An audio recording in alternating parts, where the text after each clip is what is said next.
우리 사람들은 흔히 인간들이 부싯돌로 우연히 불을 발견했다고 그렇게 말들을 하고 또 가르칩니다. 성경적으로 그것이 아닌 것을 우리가 너무나 분명히 알죠. 하나님께서 제일 처음으로 인간이 범죄한 다음에 아담과 해와가 양을 준비했을 때 하나님께서 그 양을 번제로 드리기 위해서 하늘에서 불이 내려오게 해서 그 양을 태운 그런 사실로 제일 처음에 불을 보여주신 것을 우리가 알 수 있습니다.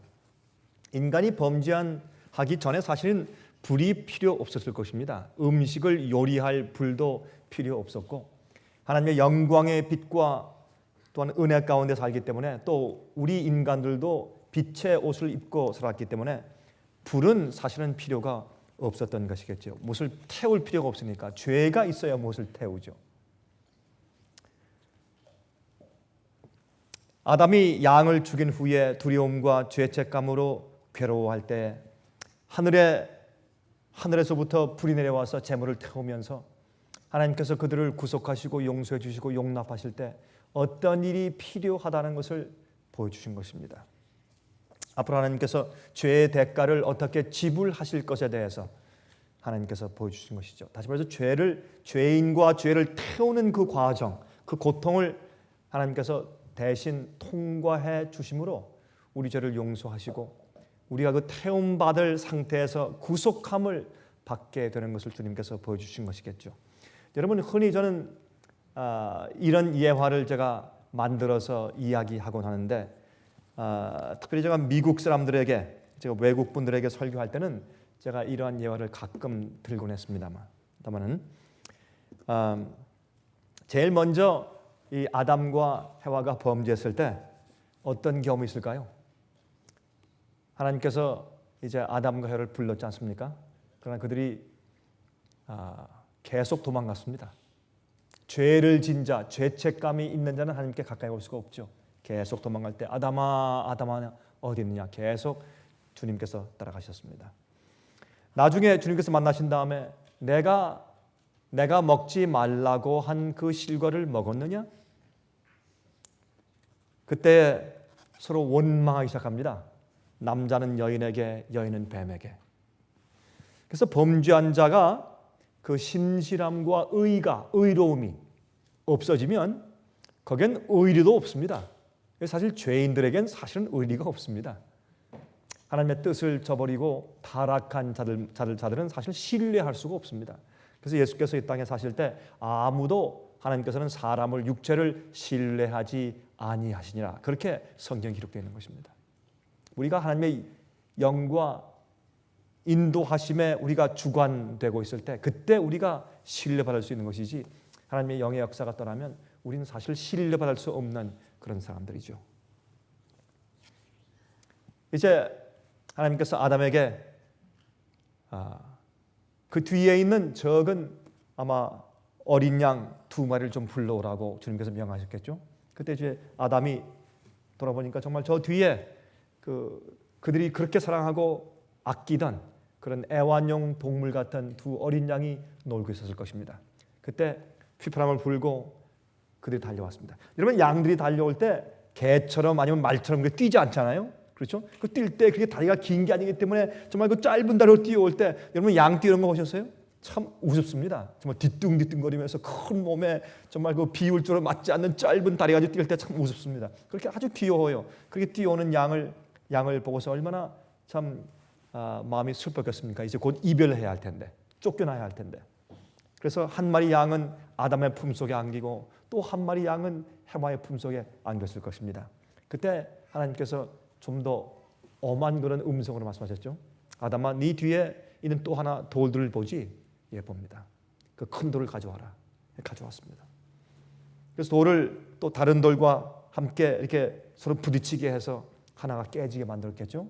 그러면 칼처럼 빼죽하게 됐을 것입니다. 그때 하나님께서 또 명령하십니다. 아담아, 그 돌을 가지고 내가 안고 있는 양을 내려쳐라.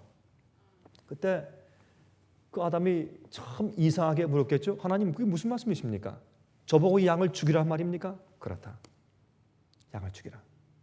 처음에는 주님의 명령이니까 하소연하지만은 살살 쳤을 때 좀 더 세게 쳤을 때 좀 더 세게 내려치니까 그 힘센 아담의 손에 든 뾰족한 돌에 맞은 그 양이 바로 떨면서 눈을 크게 뜨고 마치 이렇게 말하듯이 내가 무슨 잘못을 했어요?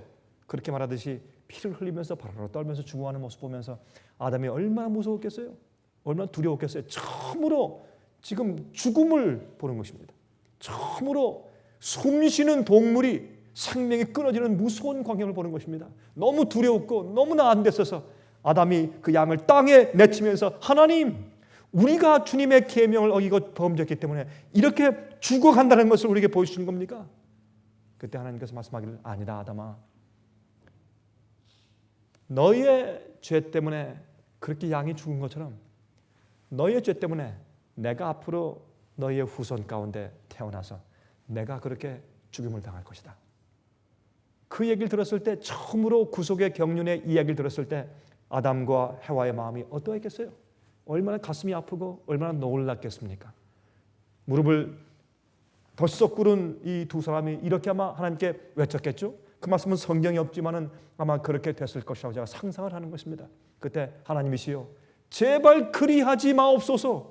우리처럼 부족하고 우리처럼 가치 없는 인간을 그냥 죽게 하십시오. 어떻게 하나님께서 그런 고귀한 생명의 피를 흘리시고 우리를 구속하려고 하십니까?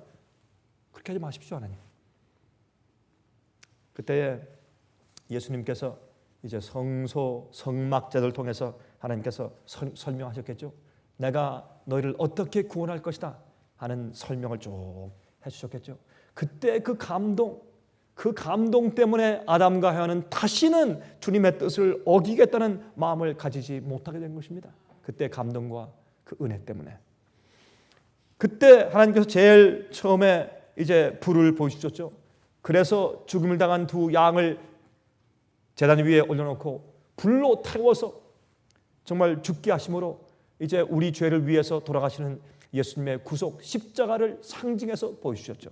그런데 그 양을 태우기 전에 그 가죽을 벗겨서 그 가죽으로 가죽 옷을 해서 입히시니라라는 말씀이 성경에 기록되어 있는 것입니다.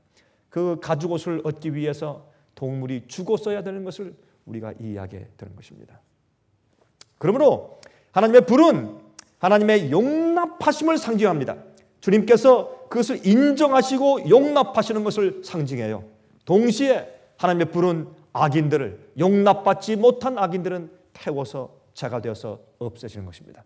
여러분, 우리가 아벨의 제사 때 하나님께서 불로 그의 제물을 용납하신 것을 우리가 성경에서 읽습니다. 솔로몬의 성전 봉헌식 때 제일 처음에 기도할 때 하늘에서 불이 내려와서 번제단 위에 있는 번제물을 태웠습니다. 그것을 우리가 볼 수 있습니다. 또한 갈멜산 위에 엘리야의 제물을 태우신 하나님의 불. 그래서 성경에 나오는 하나님의 불은 하나님의 용납하심을 상징하는 것으로 기록되어 있는 것을 우리가 알 수 있습니다. 자, 이사야 4장 4절 좀 보겠습니다. 이사야 4장 4절을 보면 다음과 같은 말씀이 여기에 기록되어 있는 것을 볼 수가 있습니다. 시온의 4장 4절을 먼저 읽습니다. 이는 주께서 그 심판하는 영과 소멸하는 영으로 시온의 딸들의 더러움을 씻으시며 예루살렘의 피를 그 중에서 정결케 하실 때가 됨이라. 여기 보니까 하나님께서는 심판하시는 영과 소멸하시는 영이라. 소멸하시는 영이라 했어요. 그러니까 하나님께서는 태우시는 불이에요. 주님의 성령께서 우리에게 임하시면 우리 속에 있는 더러운 것과 죄를 불태웁니다.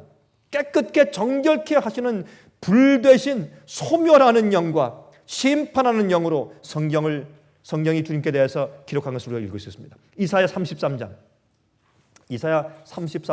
14절입니다.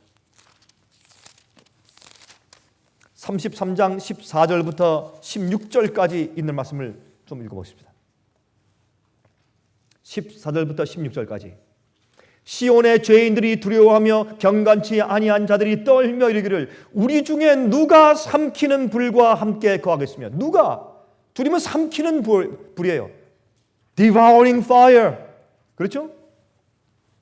누가 삼키는 불과 함께 거하겠으며 우리 중에 누가 영영이 타는 것과 함께 거하리요 하도다. 여러분, 우리가 하나님과 함께 같이 거한다, 주님과 함께 얼굴과 얼굴 대면해 본다, 이건 무슨 말입니까?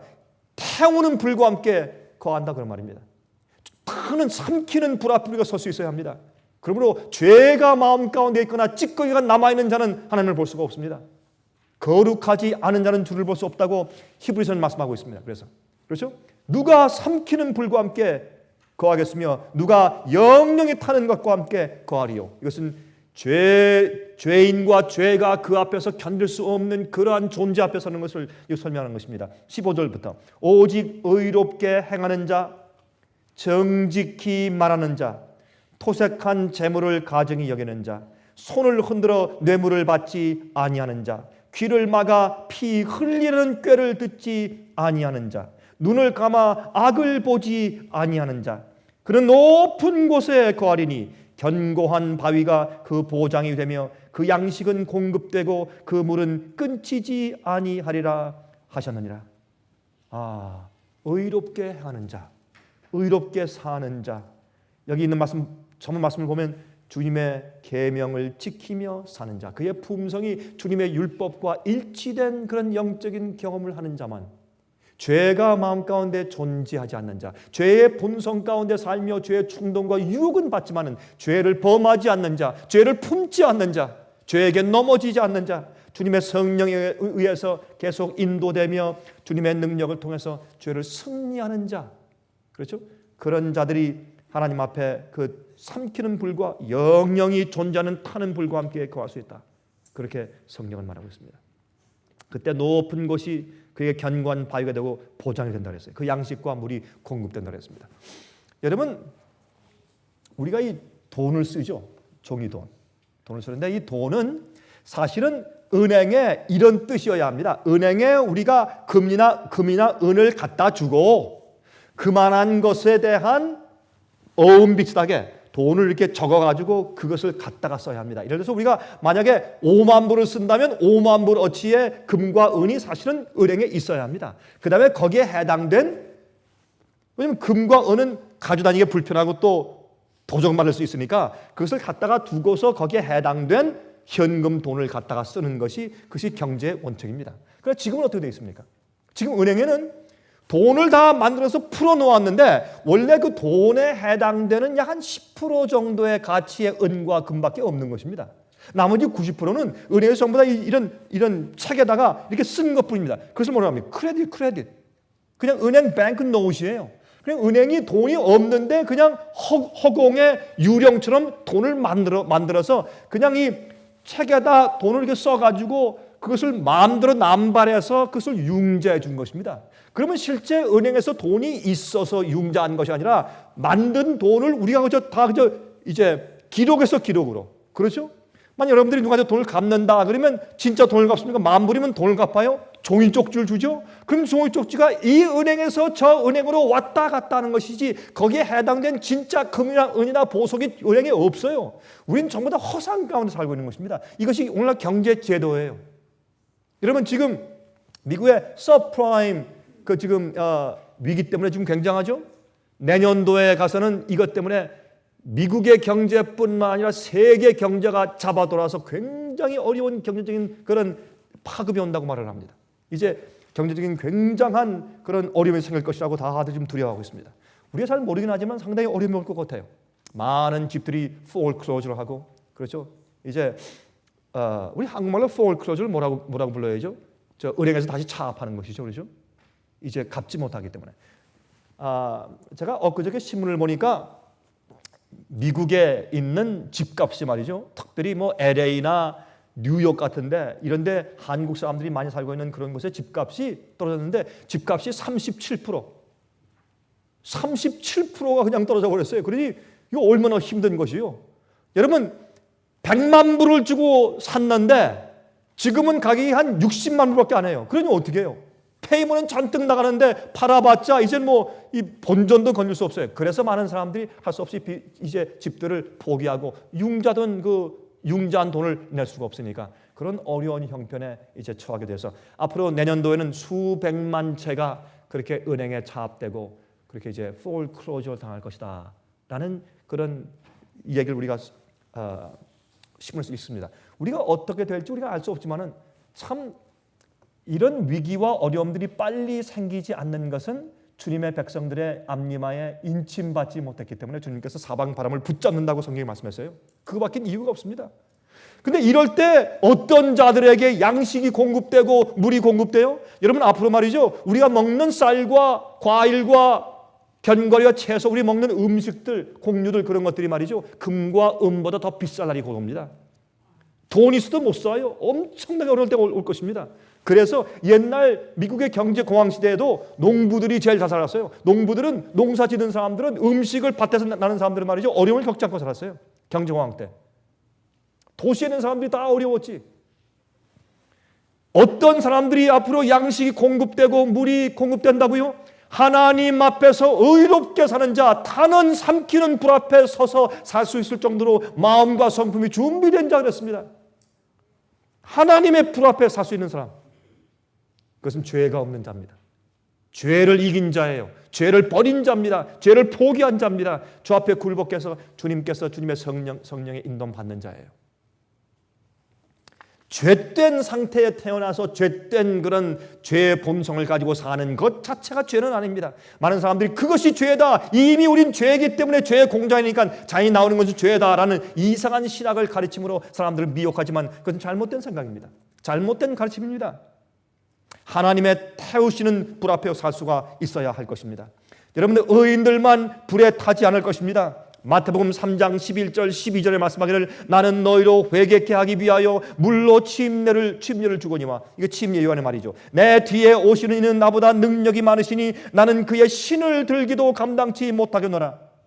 그는 성령과 불로 너에게 침례를 주실 것이요. 예수님께서는 무엇을 하신다고요? 성령과 불로 침례를 주신다. 손에 키를 들고 자기의 타작마당을 정하게 하사 알곡은 모아 곡간에 들이고 쭉정이는 꺼지지 않는 불에 태우실 것이라. 그러므로 회개치 않는 자, 주 앞에 전적으로 굴복지 않은 자들은 주님께서 불로 태우시는 것입니다. 불로 태우신다는 말보다 그런 자들은, 죄인들은 하나님 앞에 서서 견딜 수가 없는 것입니다. 태워질 수밖에 없어요. 악인들이 불 속에서 영원히 타고 있을 것이라고 이해하는 잘못된 영원 지옥설 가르침은 잘못된 것입니다. 불의 목적이 영원한 것이죠. 태워서 더 이상 태울 것이 없을 때까지 타는 것입니다. 그래서 불의 목적이 영원한 불이에요. 그러나 다 태워지면, 재가 되면 불도 꺼지는 것입니다. 더 이상 태울 것이 없을 때 꺼지는 것입니다. 여러분, 죄의 문제가 해결된 자들, 탈 것이 없는 그런 상태가 된 자들만이 불 속에서 영원히 하나님의 불 앞에서, 태우시는 삼키는 불 앞에서 영원히 살 수가 있어요. 그것이 성경의 가르침입니다. 여러분, 모세가 무엇을 보았습니까? 시내산 위에서 가시떨기나무에 타는 불을 보았죠. 그것은 예수님의 성육신을 상징해요. 여러분, 가시떨기나무는 우리의 타락한 이 육신, 이 몸을 상징해요. 그래서 법궤를 만들 때 무엇으로 만들었습니까? 가시떨기나무, 시띠나무. 여러분, 성경을 보면 시띠나무죠. 그렇죠? 여러분, 출애굽기 25장 보세요. 시띠나무로 만들어요. 시띠나무로. 그것은 가시나무예요. 그것은 아카시아 나무야. 아카시아 나무. 출애굽기 25장 10절에 있죠. 아카시아 나무, 조각목. 그렇죠? 시띠나무. 그것으로 이제 법궤를 만들라. 여러분, 법궤는 영어로 ark죠. ark라는 뜻은 무슨 뜻이냐면 무엇을 담는다, 무엇을 담는 궤, 그런 뜻이에요. 무엇을 담아요? 그 속에 무엇이 있습니까? 하나님의 계명이 있어요. 그러므로 법궤는 예수님의 성육신을 상징하는데, 우리처럼 타락한 죄의 본성을 가진 인간의 육체 가운데 하나님이 임하셨어요. 주님께서 우리의 육신 가운데 임하셨는데 예수님의 마음속에 무엇을 담으셨어요? 하나님의 계명을 담으셨어요. 그것이 예수님의 성육신이고 예수님의 몸이고, 바로 그것이 법궤에 의해서 상징되었습니다. 그게 예수님의 육신이에요. 그래서 히브리서 10장 5절부터 7절에 말씀하기를 그러므로 세상에 임하실 때 말씀하시되 하나님이 제사와 예물을 원치 아니하시고 오직 나를 위하여 한 몸을 예비하셨도다. 예수님께서 오실 때 아버지시여, 아버지께서 날 위해서 한 인간의 육체를 예비해 두셨습니다. 그것이 뭐예요? 조각목이요, 아카시아 나무요. 그것이 타락한 우리 인간의 육체요. 그 속에 오셨는데 어떻게 해요? 성령으로 임하셨어요. 하나님의 율법과 일치된 그런 마음과 성품을 가지고 사셨어요. 그것이 예수님입니다. 전체와 번제함과 속죄의 죄는 기뻐하지 아니하시나니 이에 내가 말하기를 하나님이여 보시옵소서 두루마리 책에 나를 가리켜 기록한 것과 같이 하나님의 뜻을 행하러 왔나이다 하시니라. 내가 온 것은 이 인간의 가시나무와 같은 그 나무는 자연히 뭐가요? 남을 찌르는 아주 못생긴 그런 가시를 낼 수밖에 없는 나무요. 그 가시떨기 아카시아 나무 속에 들어오셔서 그 속에 무엇을 담으셨어요? 그 속에 십계명을 담으셨어요. 아버지의 뜻을 담으셨어요. 그것이 예수님의 생애인데 그 아카시아 나무로 궤를 짠 다음에 그 위에 정금으로 입혔어요. 그것이 지성소의 법궤예요. 정금은 무엇을 상징합니까? 모든 더러운 찢기를 다 영광로 속에서 다 녹아내린 다음에 정결케 된 믿음이요. 시련을 통해서 준비된 믿음이 바로 무엇입니까? 금입니다. 금이에요. 예수님은 그런 분이요. 우리의 모본이시요. 근데 사도 바울이 인용한 예수님께서 말씀하실 때 예수님 당신 자신이 인용하신 그 말씀을 어디에서 가져왔냐면 시편 40장 7절 8절에서 가져왔는데 다음과 같은 말씀이 있어요. 시편 40장 7절 8절에 그때 내가 말하기를 내가 왔나이다. 나를 가리켜 기록한 것이 두루마리 책에 있나이다. 나의 하나님이여 내가 주의 뜻 행하기를 즐기오니 주의 법이 나의 심중에 있나이다 하였나이다. 아버지시여, 아버지께서 내가 이 땅에 33년 반 동안 살기 위한 한 몸을 예비해 두셨습니다. 그 몸은 타락한 인간의 육체요. 그 속에 사시면서 내가 아버지의 법을 행하고 아버지의 뜻을 행하기를 즐기오며 주의 계명이 주의 법이 나의 마음 가운데 있습니다 라고 간증을 했습니다. 그것을 사도 바울은 로마서 8장에 설명하기를 우리 사람은 육체로서 할 수 없는 것을 하나님은 하시나니 하나님의 아들을 우리의 육신 가운데 보내셔서 육신 가운데서 죄를 정하셨다. 육신 속에서 그건 죄야. 난 그런 거 안 한다. 라고 사셨다. 그런 말입니다. 그렇게 여러분 로마서 8장에 설명을 하셨어요. 이것이 예수님의 생애입니다. 이것이 하나님의 타는 불 앞에 사는 생애예요. 예? 그것이 우리 같은 아카시아 찔레나무죠. 아까저 찔레나무, 가시나무 그 속에 있지만 그 속에는 하나님의 계명이 담겨져 있는 그런 생애를 말하는 것입니다. 하나님의 삼키는 불 앞에 살 수 있는 사람, 타락한 인간의 육체 속에 하나님의 뜻대로 사는 성품이 있고 하나님의 계명과 일치된 영이 거하고 있으므로 하나님의 영광의 불에 태워지지 않는 상태예요. 그러므로 그 법궤 위에 무엇이 있습니까? 쉐키나 영광이 타고 있어요. 그렇죠? 무엇을 상징합니까? 우리가 그런 몸 가운데 있지만 성령이 내 속에 오셔서 너희의 몸은 성령께서 거하시는 전인 것을 알지 못하느뇨? 사도 바울의 이야기죠. 그래서 우리 같은 이런 몸 속에 주의 성령이 내재하시면 어떻게 해요? 샤키나 영광 하나님의 영광이 우리 머릿속에 타고 있는 것이에요. 그렇죠? 주의 영광의 불이 빛나고 있는 것이에요. 그 주님의 임재 때문에 우리가 죽지 않아요. 왜요? 죄가 용서가 됐기 때문에. 죄의 문제가 해결됐기 때문에. 주님은 태우는 불로 상징되어 있어요. 여러분 성경에 보면 다른 불을 들이던 아론의 두 아들 아시죠? 다른 불을 들이다가 여러분 레위기 10장에 있습니까? 그렇죠? 나답과 아비후가 다른 불을 들였어요. 여러분 그 불은 어떻게 했습니까? 여러분 그 제사장이 성소에 들어가서 분향단 앞에서 분향단에 향을 피울 때 분향단에 있는 그 향을 피우는 그 숯불은 그 불은 번제단에서 번제 그 양을 태우던 그 불을 갖다가 사용해야 합니다. 다른 불은 안 돼요. 예수 그리스도의 희생을 상징하는 거룩한 불을 갖다가 해야 돼요. 그런데 어떻게 했습니까? 나답과 아비후는 주의 말씀대로 하지 않냐고 부엌에서 아무런 불을 갖다가 썼어요. 그때 어떻게 했습니까? 지성소에서 하나님의 그 보좌 앞에서 불이 나와서 그들 태워 죽여버리고 말았어요. 죄인들은 삼키는 불 앞에 설 수가 없습니다. 죄인들은 타는 불 앞에서 존재할 수가 없어요. 그것이 하나님의 불이요. 성경은 이 말씀은 너무도 분명하게 설명하고 있는데 오늘은 어떻게 합니까? 주 앞에 설 수 있는 자들을 죄를 그대로 가지고 회개치 않고 포기하고 굴복지 않은 채로 그냥 오도록 하는 그런 가짜 복음이 세상과 교회를 채우고 있다 그 말입니다. 하나님의 불 앞에 설 수 있는 주님의 인정을 받은 사람들로 만드는 가르침을 가르쳐야 할 것입니다. 또한 여러분 광야에서 반역한 250명의 족장들을 어떻게 해요? 예? 하나님의 불이 내려와서 그들을 태웠어요. 아나니와 삽비라 성령의 불로 그들이 태움받아 죽었어요. 그렇죠? 성령을 속인 죄입니다. 여러분, 이 뜨거운 다리미질, 우리가 다리미질 할 때 뜨겁지만은 우리 손을 대면 손이 타죠. 그러나 그것을 옷을 내릴 때 옷은 타지 않지만 옷에 있는 구겨진 구김살은 펴지잖아요. 마찬가지예요.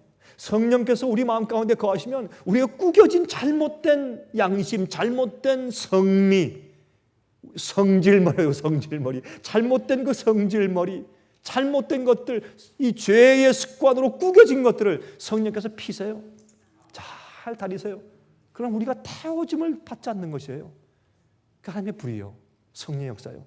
이런 경험을 지금 우리가 하지 않으면 나중에 진짜 불이 임할 때 우리가 주님의 불 앞에서 견딜 수가 없어요. 다 태워져 없어지는 것이요. 그것이 악인들의 멸망입니다. 악인들의 멸망이에요.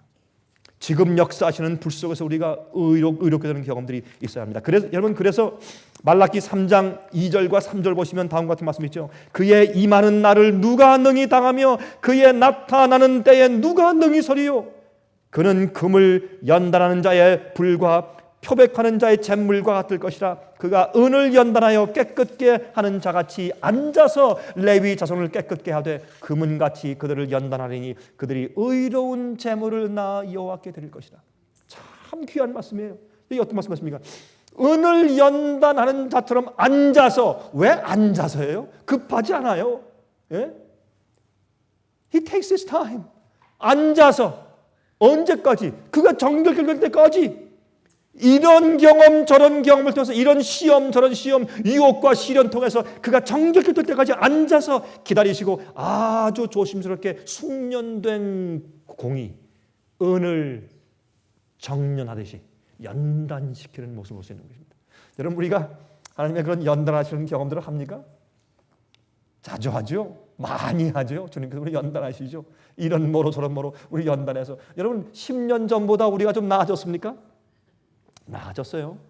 저도 나아진 것 같아요. 5년 전보다 나아진 것 같아요. 그렇죠? 우리가요, 뭐 똑같은 것도 사실 많이 나아졌어요. 왜요? 주님의 숙련공인 주님께서 성령을 통해서 우리를 태우시기 때문에. 이모저모로. 여러분, 우리가 부족해서 여전히 실수할지 모르지만 우리의 사상과 우리의 신앙관과 주님께 대한 개념과 우리의 믿음이 나아졌어요. 하나님께 대한 이해가 나아졌어요. 그렇죠? 은은 말이죠, 금보다 훨씬 더 뜨거운 불에 녹습니다. 찌꺼기를 다 녹아내리는 그런 역사 상징이에요. 여러분, 정결케 한다는 표현은 성경 가운데 두 가지가 나오죠. 물로 씻는다, 불로 태운다. 그 침례요한은 나는 너에게 물로 침례를 주지만 내 뒤에 오시는 분은 내가 그분의 신발을 들기도 감당치 못할 텐데 그분은 너에게 불로 침례를 줄 것이다. 예수님은 불로 침례를 주시는 분. 그렇죠? 불로 태워야 모양까지 변해요. 물론 그저 겉으로 씻기만 해요. 그러나 그냥 있어요. 불로 태워야 돼요. 성령 태워서 없애버려야 돼요. 모양을 바꿔버려야 돼요. 모양을. 우리가 타고난 생김새가 아주 바꿔져 버려야 돼요. 아주. 그래서 아주 태워서 없애시는 그런 모습. 여러분이 빵을 구울 때 반죽할 땐 여러분 제가 기억납니다.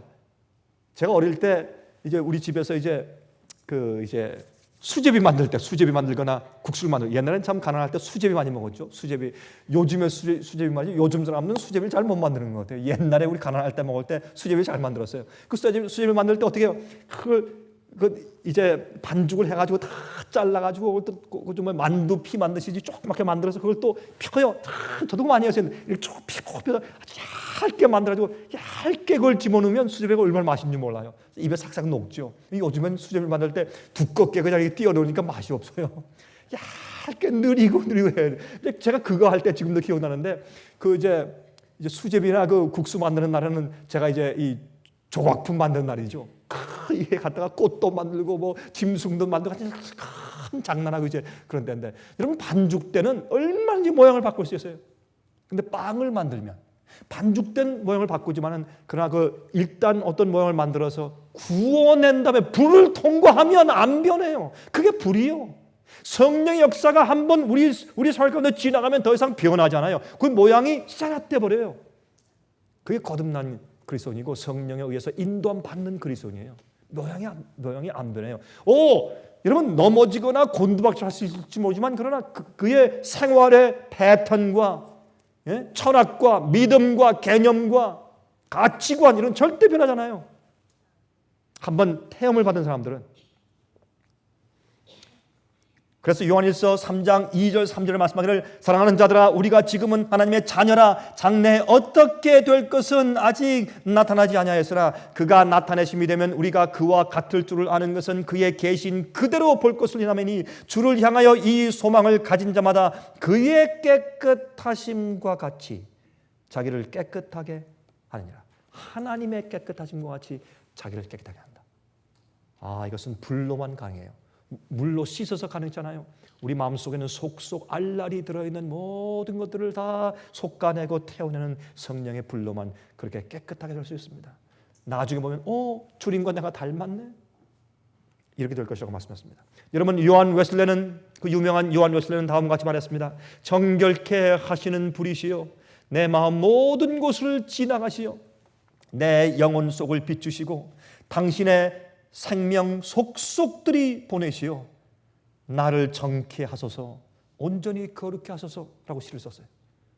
그의 말이 맞습니다. 우리의 마음속에 구석구석 모든 것을 주의 성령으로 지나가게 하시고 그 불로 정결케 하셔서 내 영혼을 비추시고 하나님의 생명을 우리 속에 속속들이 보내주셔서 정결케 하십시오. 거룩하게 하십시오. 여러분 이 요한 웨슬레는 그가 옥스퍼드 대학에서 홀리 클럽, 거룩한 신성 클럽을 만들어서 그는 경건의 부운동과 그 정결 운동을 시작한 사람입니다. 그래서 침례 요한은 예수님을 성령의 불에 침례를 주신 분으로 설명했습니다. 예수님은 한 번도 누구를 물로 이 땅에서 침례를 한 번도 주신 적이 없어요. 왜? 주님은 불로 침례를 주시고 성령을 주시는 분이기 때문에 물로 침례를 주신 적이 없어요. 아무도 예수님께 침례 받은 적 없어요. 예수님은 불로 침례를 주신 분이세요.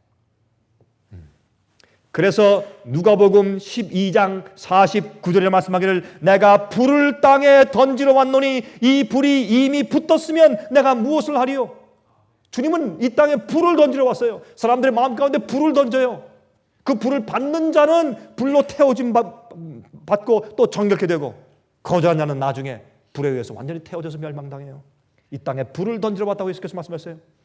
물로 씻는 것은 외부적입니다. 계속해서 씻어야 돼요. 그러나 불로 태우는 것은 속까지 다 정결케 하는 것입니다. 한 번 하면 돼요. 속 깊이 숨어있는 것들까지 다 태웁니다. 그래서 고린도전서 3장 13절에 말씀하기를 각각 공력이 나타날 터인데 그 날이 공력을 밝히시리니 이는 불로 나타내고 그 불이 각 사람의 공력이 어떠한 것을 시험할 것이라 그랬어요. 불로 모든 공력을 전부 하나님께서 시험하실 때가 온다. 그렇게 말씀을 하였습니다. 불로. 베드로후서 3장 10절부터 14절 보시면 다음과 같이 말씀되어 있죠. 그러나 주의 날이 도적같이 오리니 그 날에는 하늘이 큰 소리로 떠나가고 체질이 뜨거운 불에 풀어지고 땅과 그 중에 있는 모든 일이 드러날 것이로다. 이 모든 것이 이렇게 풀어지리니 너희가 어떠한 사람이 되어야 마땅하뇨? 거룩한 행실과 경건함으로 하나님의 날이 임하기를 바라보고 간절히 사모하라. 자, 불이 올 텐데 우리가 어떤 사람이 되어야 되느냐 말이에요. 거룩한 행실과 경건함으로 하나님의 날이 임하기를 바라보고 간절히 사모하라. 그날에 하늘이 불에 타서 풀어지고 체질이 뜨거운 불에 녹아지려니와. 우리가 예수의 재림을 사모하는 마음이 없어질 때 세속이 들어오고 죄가 들어오는 것입니다. 주의 재림을 사모하고 언제 오실까 이제나 저제나 그렇게 사모하는 자들 마음 가운데 죄가 자리하지 못합니다. 박테리아가 들어와서 그런 나쁜 병을 우리 마음 가운데 생성시킬 수가 없습니다.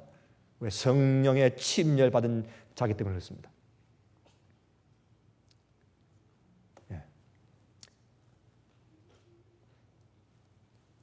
13절부터 우리는 그의 약속대로 의에 거하는 바 새 하늘과 새 땅을 바라보도다. 그러므로 사랑하는 자들아 너희가 이것을 바라보나니 주 앞에서 점도 없고 흠도 없이 평강 가운데 나타나기를 힘쓰라.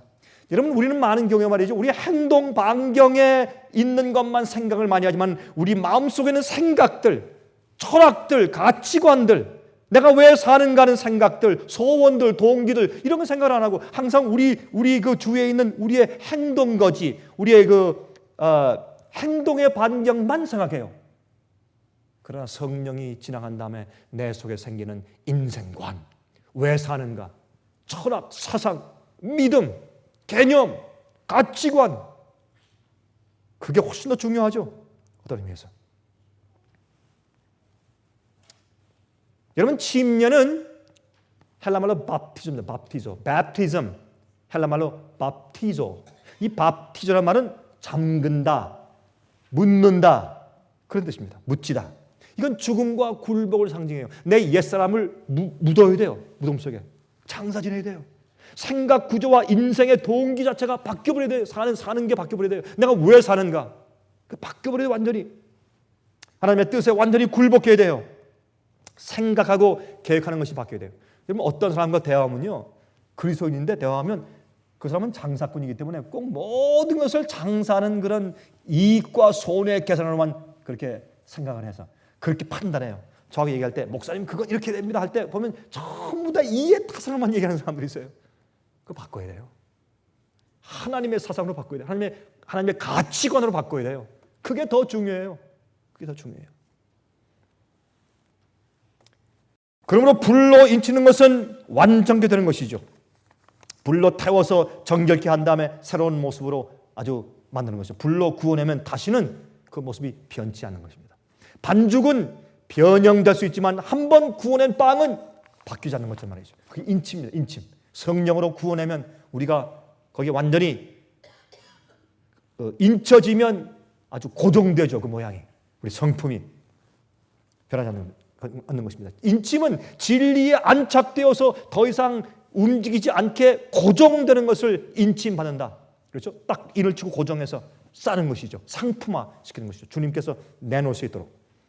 그런데 여러분, 히브리서 말이죠. 히브리서 6장 4절부터 8절까지 보시면 이런 말씀이 있죠. 이 말씀 때문에 종종 어떤 분들이 전화가 와서 이메일로 아니면 편지로 직접 만나서 저에게 질문을 하는데 꽤 많이 제가 질문을 많이 받는 것 가운데 하나가 바로 이 말씀인데 이렇게 말씀되어 있습니다. 히브리 6장 4절부터 8절. 가끔 이 말씀은 우리 마음 가운데 좀 혼돈을 주죠. 무엇입니까? 한 번 비침을 얻고 하늘의 은사를 맛보고 성령을 받았죠. 성령의 불의 경험을 했습니다. 그 다음에 성령에 참여한 바 되고 하나님의 선한 말씀과 내세 능력을 맛보고 타락한 자들은 어떻게 해요? 다시 새롭게 하여 회개케 할 수 없나니. 끝났어요. 참 두려운 얘기죠. 끝났어요. 한번 성령을 받고 한번 개심하고 한번 다 완전 그런 경험을 했는데 어떻게 해요 이제는? 예? 그렇게 성령의 은혜를 맛보고 내세 능력을 맛본 다음에 성령의 불의 경험을 맛보고 다 태워주는 경험을 맛봤는데 그 다음에 타락한 자들은 어떻게 해요? 새롭게 하여서 회개할 수 없다? 여러분, 이게 무슨 말씀입니까? 이건 두려운 얘기예요. 이것은 은혜의 시간이 끝나는 것을 말합니다. 이 말씀이 히브리서 6장에 되어 있고 10장에 되어 있어요. 이 말씀을 가지고 어떤 분들은 가끔 저한테 질문합니다. 목사님, 이 말씀이 저에게 해당되는 것 같은데요. 저에게 계속 희망이 있습니까? 주님, 어떻게 해야 됩니까? 저는 한번 주님을 잘 믿고 성령의 은혜를 받았다가 난 주님께 떠나갔던 사람입니다. 내가 돌아왔지만 이제 마음 가운데 그런 은혜가 없습니다. 내가 은혜 시간이 끝났습니까? 이제 희망이 없는 것입니까? 예, 그런 경험하는 사람들이 있어요. 그러나 이것은 그것을 말하는 것이 아닙니다. 이것은 그 뒤에 있는 말씀 보면 이는 자기가 하나님의 아들을 다시 십자가에 못 박아 현저히 욕을 보입니다. 다시 말해서 그는 의도적으로 주님을 부인했어요. 이제 성령께서 역사하신 그 뜨거운 경험이 있었지만 이제는 성령의 역사를 거절했습니다. 자기가 마음이 완악하게 되었습니다. 돌아섰습니다. 이젠 일부러 주님의 역사와 구원의 능력을 부인합니다. 그렇죠? 그런 경험에 나아간 자들 말하는 것입니다. 그 뒤에 이제 말씀한 것처럼 다시 십자가에 주님 못 박아서 현재의 욕을 보입니다. 이것은 실수와 연약해서 넘어지는 것을 말하는 것이 아닙니다. 이것은 믿음과 자기 영적인 경험을 부인하는 경험으로 나가는 것을 말합니다. 여러분, 이것은 두려운 것입니다. 주님께서 이제 성령을 부으실 때 조심하시는 것이 늦은 비에 큰 성령의 능력을 한꺼번에 주시지 않는 이유는 그렇게 했다가 그것을 거절하면 더 이상 더 크게 그들을 회개시키거나 감동할 그런 성령의 능력이 더 이상 없기 때문에 밝은 능력과 밝은 빛을 주시길 어떤 주님께서 주저하시는 것입니다. 왜? 그것이 그 사람의 마지막 은혜의 시기가 될 것이기 때문에. 이 말씀은 계속해서 말합니다. 땅이 그 위에 자주 내리는 비를 흡수하여 밭가는 자들의 쓰기에 합당한 채소를 내면 하나님께 복을 받고, 만일 가시와 엉겅퀴를 내면 버림을 당하고 저주함에 가까워 그 마지막은 불사람이 되리라. 여러분이시여, 성령의 은혜를 받으십시오. 성령의 은혜를 받는 걸 두려워하십시오. 성령께서 역사하시는 것을 우습게 생각하지 마십시오.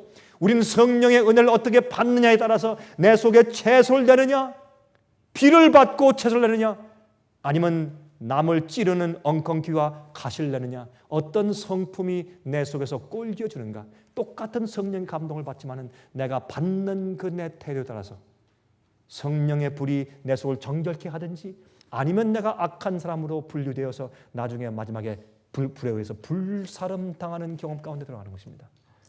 여러분, 하나님의 삼키는 태우는 불 앞에 서는 것을 두려워하십시오. 함부로 생각지 마십시오. 여러분, 이 존경하고 귀하게 여기십시오. 그 앞에 굴복하십시오. 주님에 대해서 두려워하십시오. 무서워 떨란 말은 아니죠. 우리가 두려워하는 마음이 있어야 하며 경외하는 마음이 있어야 할 것입니다. 주님의 불 받고 성령께서 역사하심을 조심하십시오. 그 성령의 역사가 우리 마음속에 있는 모든 더러운 죄와 주름을 펼 수 있도록 하십시오. 그래서 성령의 은혜가 우리를 다른 모양으로 바꾸게 그렇게 역사하신 다음에 나중에 우리가 그 타는 불 앞에 서서 거룩한 하나님 앞에 서서 영원히 살 것입니다. 그 경험이 여러분과 저의 경험 되시기를 간절하게 바랍니다. 하늘에 계신 우리 아버지, 성경 역사 가운데 의인들을 성령의 불로 태우시고 그들을 꼴지으신 아버지, 과거의 역사 가운데 주님의 종들과 노독들을 성령의 불로 정결케 하신 아버지, 그들에게 능력을 베푸셔서 크게 사용하셨던 아버지시요, 저희도 기억하셔서 저를 정결케 하시고 참으로 아카시아 나무 같은 육신 속에 오셔서 하나님의 계명을 마음속에 담으시고 참으로 쉐케나 영광을 가지고 있는 것처럼 사신 우리 주님의 성품이 우리 속에 내재할 수 있도록 도와주시옵소서. 우리는 힘이 없고 부족하여 할 수 없사오니 주여 의지 없어 두 손 들고 가는 저희를 불쌍히 보시고 오늘도 하나님의 불을 주시되 성령의 충만하심으로 임하여 주시옵소서. 살아계신 예수 그리스도의 이름으로 간절하게 간구하옵나이다. 아멘.